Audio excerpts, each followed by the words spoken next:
Hello, everybody, and welcome to a review of 365 Days to the Wedding, Episode 7. You know, last week was one of those cliffhangers that ended off in a bang. I mean, literally now making her debut, one of the finest dark skinned girls. Even though I like the dark skinned girl from Plus Size Self, who is number one. But now we're looking at this, and it's like, you know what? Now it's gonna make, you know, I don't think I can never badmouth now at this point. You know, for a character like her moving from the countryside into Tokyo, we're finally gonna see this chemistry that these two have. When it comes to rom-coms, it's always the third party. When it's a third party, I always thought the third party was gonna be like another confession to another girl, cause that's how it is. There's always two girls liking one character in the rom-com vibe, or a childhood friend. You know, those kind of basic like things. But for this case, though, we got to see a dark side in this, and by dark side, I'm talking about drinking. Drinking bring the ugliness in you. Once you start drinking, you go crazy. In this episode, we got a huge drinking buddy thing going on. So let's get right to the review of 365 Days to the Wedding, Episode 7. Okay, now, now, I like how this episode kicked things off immediately after 6. And I do like shows like this. I like how it just started to where we at. So, this woman, now, she's home. I mean, she's lost because, you know, there's Tokyo. Tokyo got a lot of streets. It's really confusing in Tokyo. I mean, New York has got it worse. Well, no, Tokyo, I think Tokyo does. But look, I'm from New York. I know how difficult the streets are here, and especially the routes. So now in Rika,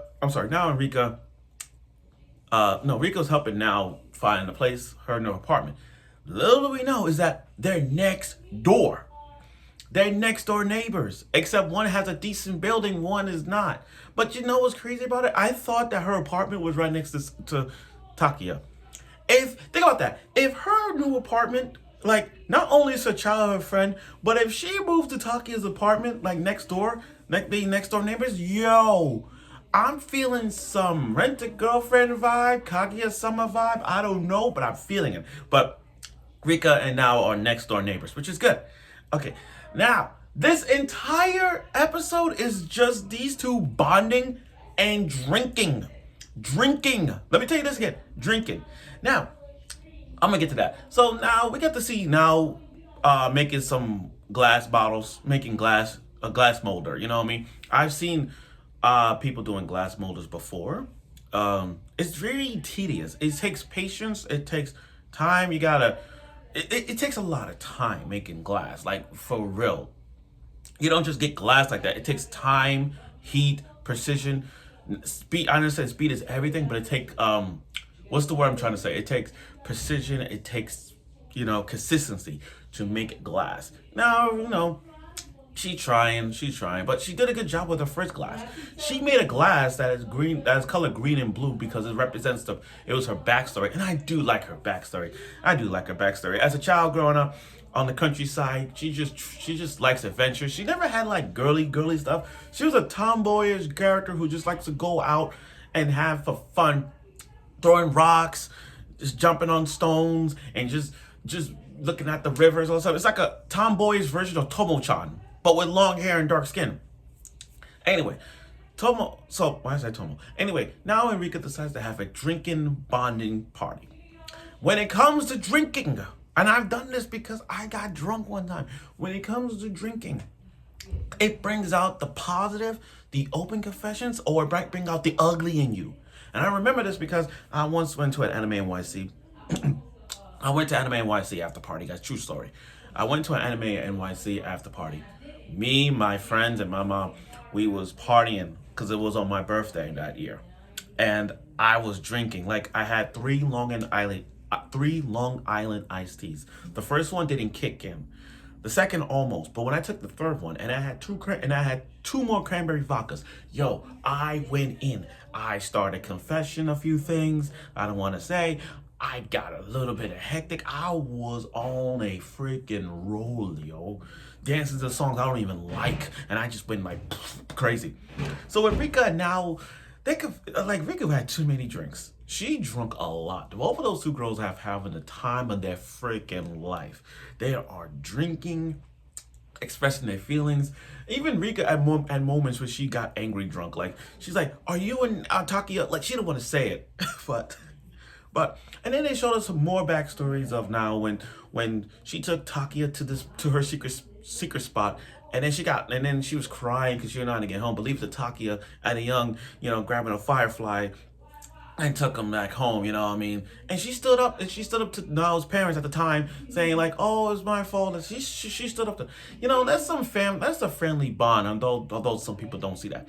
But at drinking buddies, I like how drunk Niall got on the phone and say, "Hey, Takuya, get over here. Come to over. Rika's drunk. Just find the address." She is so fucking drunk. She is so freaking drunk. And it's so much so she passed out like, That's a good friend. Now, Rika is holding high and mighty like this, trying to stay positive, even though drunkenness is in effect. She's trying to stay positive.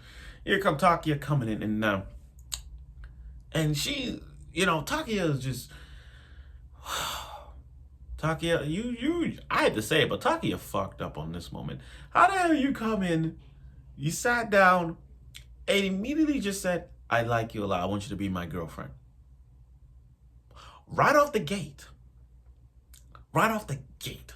Like, look, I understand it's a fake marriage. I get it. But for you to come out and say that part where it's just like, "I want you to be my girlfriend," and I'm like, yo. And looking at Rika's backstory, she has not experienced love before. Like, when she was a little kid, she wanted to read maps, and this boy came in and wanted to read maps. She's like, "Bye bye," just regular. It's like she has no emotions when it comes to the facing guys.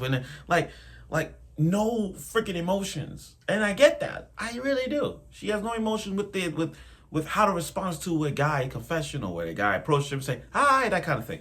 Rika, I will say, I hate to be honest with you, but Rika's life has been kind of a blank, kind of a bored, regular life, kind of like that.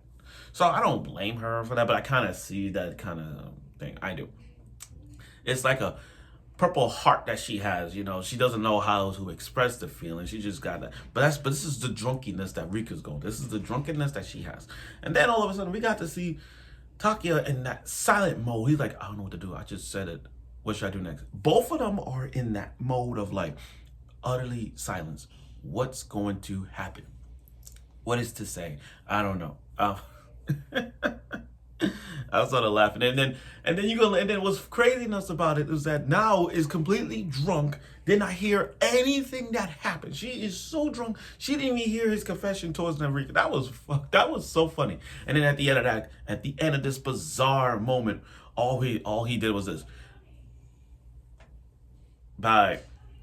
This guy is funny. Takuya just left Rika drunk, then carried drunken now on her back. Just dragged her out the room. It's like, once he said that confession, he's like, I fucked up. I don't know what I'm supposed to do. I'm supposed to say after I just did it. So he grabbed now away from her apartment and just took her home. And I'm like, yo, that is this episode's by far funny. Also, did you hear that? If you go like 17 minutes and 50 seconds, you hear something going on in the background with now. You gotta hear it. You gotta hear it. But I like now. I really do. I don't think nothing craziness. But why do I get the feeling that next week's episode, once Takuya takes Now back in the apartment, now gonna do some crazy shit. But that's okay, because when you're drunk, that's what happens. When you're drinking and all that stuff, the level of alcohol you drink, you go into batshit crazy. And I can't wait to see. But overall, though, this was a bizarre, fun episode. I mean, really, you got Now and Rika bonding, having that sisterhood type of vibe. Rika sees Now as a rival, even though this Takuya's Nao's childhood friends. And then, props for Takuya for actually making a huge step in his character, saying, "I want you to be my girlfriend. For real. Not like fake girlfriend. Not like a rented girlfriend, fake girlfriend. I want you to be my real girlfriend." So that kind of broken the mold of this. But I can't wait to see it. So stay tuned for next week's episode of 365 Days to the Wedding, and I'll see you soon.